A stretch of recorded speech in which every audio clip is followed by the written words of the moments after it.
Welcome to the Deep Dive. Today, we're tackling a subject that really continues to grip our imagination. Exorcism.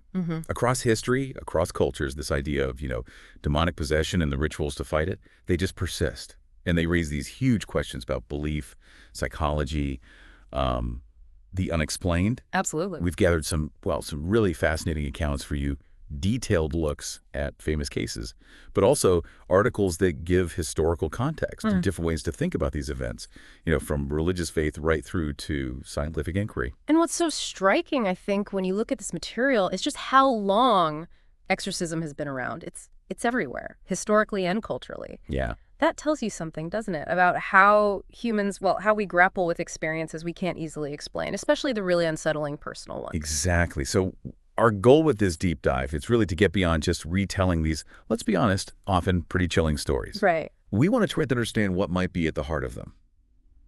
We're not here to definitively prove or disprove anything supernatural. Yeah, that's not the way. It's more about examining these cases, looking at the different perspectives that try to make sense of them. We want to give you a clearer, maybe more nuanced picture of this really complex phenomenon. Okay. So let's start with the basics. What exactly is exorcism? Well, simply put, it's a religious ritual.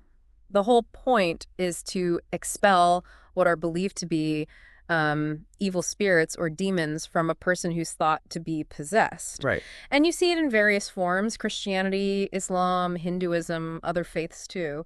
The common thread is this belief that negative spiritual forces can somehow, take control of someone. And within Christianity, the approach can be quite different, can't it? Our sources really highlight the Catholic Church's very structured way of doing things.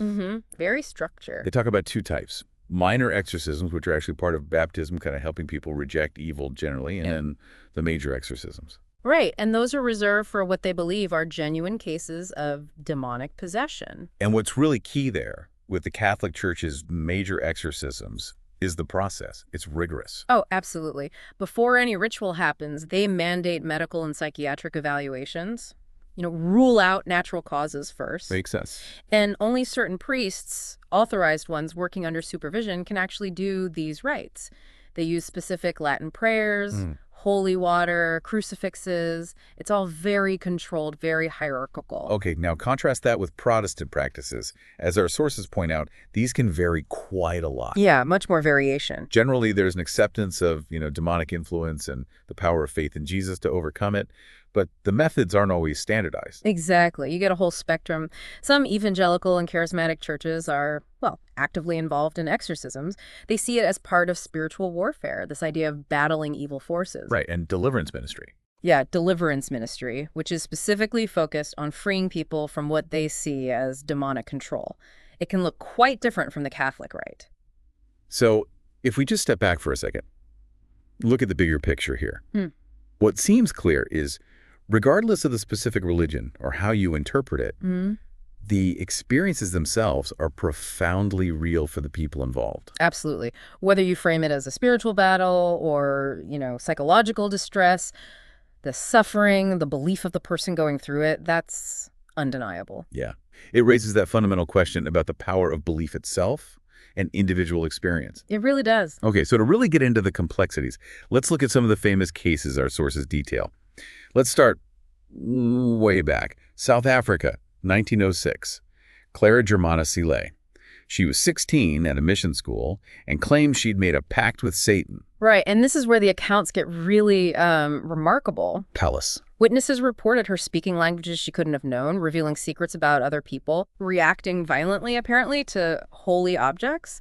And then there were these claims of, unusual strength and even levitation. Levitation, like off the ground. Yeah, sometimes quite high, apparently witnessed by other students. I mean, an account like that, over a century old, it makes you wonder, doesn't it, how these things are perceived and well recorded. It really does. The role of eyewitnesses, the cultural context shaping it all.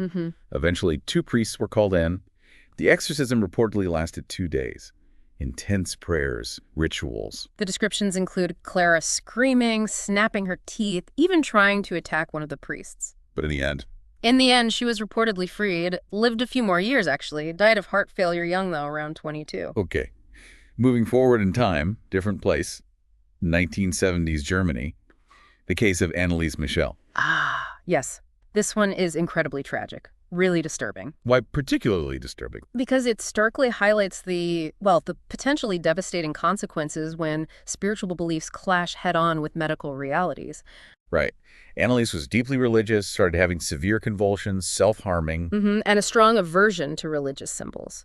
Her parents got convinced it was possession, especially when she began speaking in these guttural voices, claiming to be demons, Lucifer, Judas, even Hitler. Good grief. What followed was just intense and ultimately fatal. 67 exorcism sessions over 10 months. 67. Yeah. There are even recordings supposedly capturing multiple voices, really disturbing behavior. But tragically, Anneliese died. Malnutrition and dehydration. Oh, no. This case just throws into sharp relief the dangers of relying only on spiritual solutions for what might be serious underlying medical or psychiatric issues. It's horrific. And it led to convictions, didn't it? Yeah. Her parents, the priests, Yeah. negligent homicide. That's right. And it inspired the movie The Exorcism of Emily Rose. Just shows the enduring fascination and maybe unease around these events. Definitely. And then perhaps the most famous case of all, thanks to Hollywood. Yeah. Exactly. Roland Doe, they called him, in the U.S., 1949. A young boy supposedly possessed after using a Ouija board. The story goes, classic poltergeist activity at first, right? Furniture moving, weird noises, scratches appearing on his body. And during the exorcisms by a Catholic priest, the claims were extraordinary. Speaking fluent Latin he'd never learned, incredible strength. Witnesses also reported the bed shaking violently, words like hell or Christ appearing on his skin as scratches. What strikes you about those initial accounts? They're very dramatic. They are, and the Roland Doe case really shows how quickly a supernatural narrative can take hold, especially when there's mystery and fear involved. But as we dig into our sources more, a much more complex picture starts to emerge. It's not quite so straightforward. Right. So while that initial story is compelling, there's been significant doubt cast, alternative explanations offered. Yes. For instance, a Jesuit priest, Walter Halloran, who was actually there for some of it. An eyewitness? An eyewitness. He explicitly said he couldn't definitively confirm demonic possession. Never made an absolute statement. Which really underscores, the need for critical evaluation, even when things seem extraordinary. Absolutely. And then you have researchers like Mark Upsasnik, who investigated and suggested a very different take. What did he suggest? Basically that Roland Doe, whose real name later came out as Ronald Hunkler, might have been a troubled kid acting out, seeking attention. And that a lot of what was called demonic activity could have been, trickery or exaggeration. So psychological factors potentially being misinterpreted? Potentially, yes. Upsasnik also noted Halloran never heard the voice change significantly and thought any Latin could have just been mimicked sounds. There were other inconsistencies, too, like doubts about how the first priest involved got injured. And the skeptic Joe Nickel, he argues there's just no verifiable evidence of possession. So Nichols suggests the symptoms could be faked. Easily faked, he thinks. And any unusual strength. Just agitation, not supernatural power. So the Roland Doe case really illustrates how the same events can be seen through completely different lenses. Radically different. Demonic intervention to some, psychological disturbance, or even deception to others. It really highlights how subjective interpreting these unusual experiences can be. Okay, shifting gears a bit. The Smurl haunting. 1970s, 80s, also in the U.S., a family reporting escalating paranormal stuff in their house. Right, from things being misplaced to much scarier things, physical attacks, seeing shadowy figures. And this is where Ed and Lorraine Warren come in, the paranormal investigators. Yes, they got involved and concluded the family was dealing with multiple spirits, including a demonic one, so it became another really prominent Catholic exorcism case. What does it add when paranormal investigators get involved like that? Well, it introduces another layer of interpretation, doesn't it? People with a specific framework for the paranormal become part of the story, and that can really shape how things are seen and reported. Okay. Then there's the really disturbing story of Michael Taylor, England, 1974. Seemed ordinary, but then his behavior turned violent after joining a Christian group. Yeah, accusations of an affair. He attacked his wife. A local vicar declared him possessed. And they performed an exorcism. A grueling one, 24 hours. Reports say he convulsed, bit the priests, screamed in different languages. Did they think it worked? The priests believed they'd expelled most demons, but that some, linked to insanity, rage, murder, remained. Oh no, what happened? Tragically, within hours of going home, Taylor murdered his wife and their dog. He was later found legally insane. That's horrifying. It raises huge questions about the psychological impact, the consequences of these intense rituals, especially when mental health might be the core issue. Absolutely. Very serious question. Let's go back further in time. George Lukens, England, late 1700s. What was his story? He apparently started having strange fits, singing Latin backwards, claimed 7 demons possessed him. And insisted on 7 clergymen for the exorcism. Exactly. Which took place, interestingly, on Friday the 13th. 7 clergymen praying, singing, Lukens reportedly screaming in multiple languages. And the outcome? The account says the entities announced they were leaving, declared successful when Lukens cried out, "Blessed Jesus." It's fascinating to see how the ritual and the expected result were framed back then. Mm-hmm. Okay, now the U.S., 1928, Emma Schmidt, also known as Anna Eklund, Iowa. This exorcism reportedly lasted 23 days. An astonishing length of time, and the witness accounts are terrifying. Levitation, unnatural contortion. And vomiting things identified as demons. Yeah. Like Judas and Beelzebub. And even her deceased abusive father, supposedly, she also reportedly reacted violently to holy relics. Did people doubt it? Oh, there was skepticism, rationalist debate, but the church maintained it was genuine, even citing recorded evidence. Her deliverance was supposedly confirmed when she whispered, "My Jesus, mercy." What does the church's insistence on cases like this tell us? Well, it highlights the enduring power of that religious framework within the institution, how important these narratives are for their understanding of, the spiritual realm. Right. Then Germany again, 1842.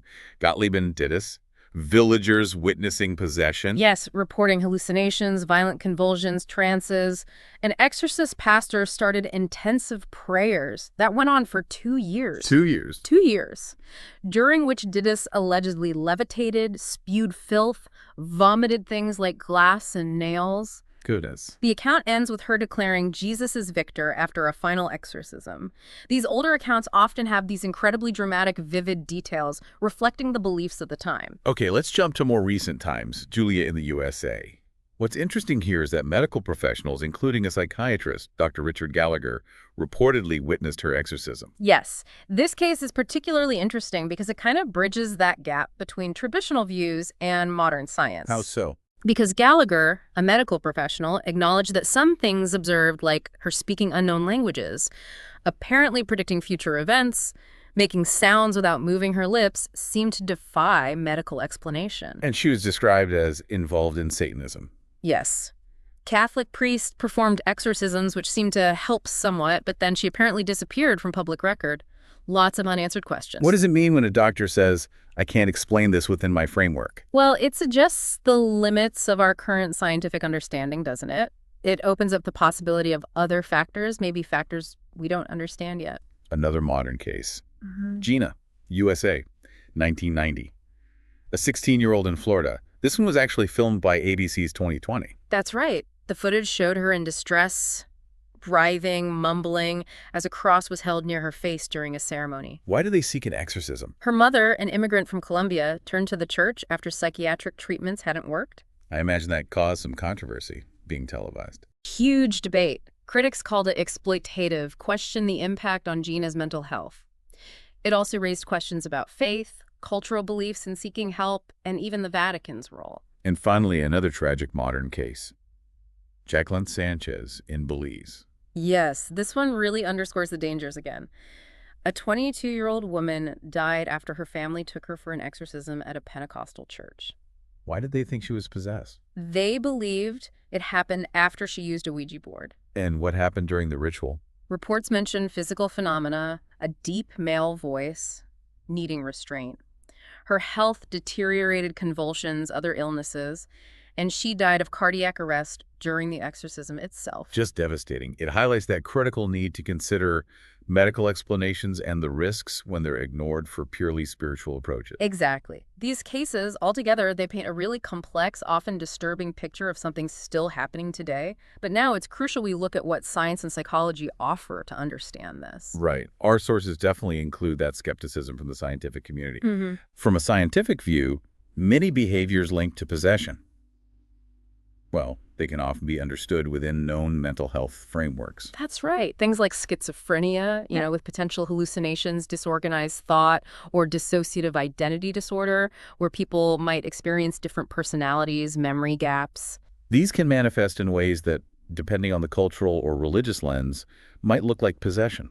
Exactly. It's really important to consider those alternative explanations. And we also have to think about, well, the power of cultural expectations and the placebo effect, too. Absolutely. If someone truly believes they're possessed and they go through a ritual designed to free them, that belief, the ritual itself, can have a massive psychological impact. Leading to feeling better, maybe even without any supernatural event. Potentially, yes, a perceived improvement. But it's also important to say, as some sources do, that there are still cases where the reported stuff seems to defy easy, rational explanation, at least with what we know now. Right.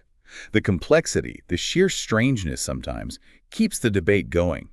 It raises questions about the limits of our knowledge. It does. So turning to today, it's notable that our sources say there's a reported increase in demand for exorcists globally. Yeah, it's interesting, isn't it? This ancient practice isn't fading away. And the Vatican has even, apparently, stepped up training for exorcists. In response to this perceived need, yes.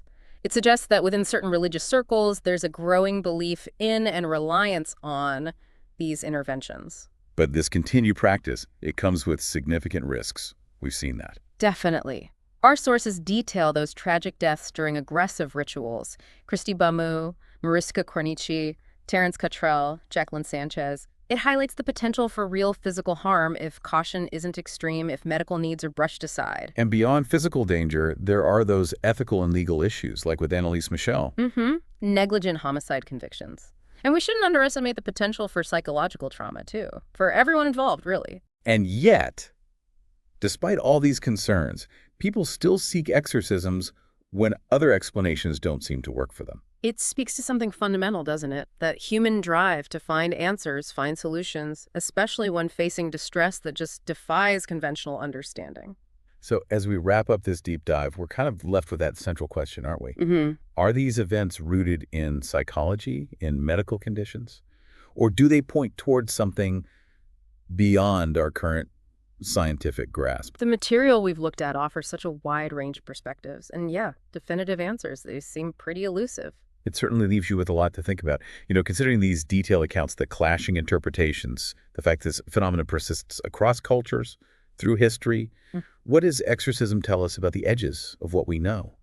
About that persistent human search for meaning when faced with the unexplained? And that reported increase in cases now in modern times, is that reflecting something changing in our world? Or maybe just a greater willingness now to acknowledge these kinds of phenomena? It's a fascinating, complex area to keep pondering, that's for sure.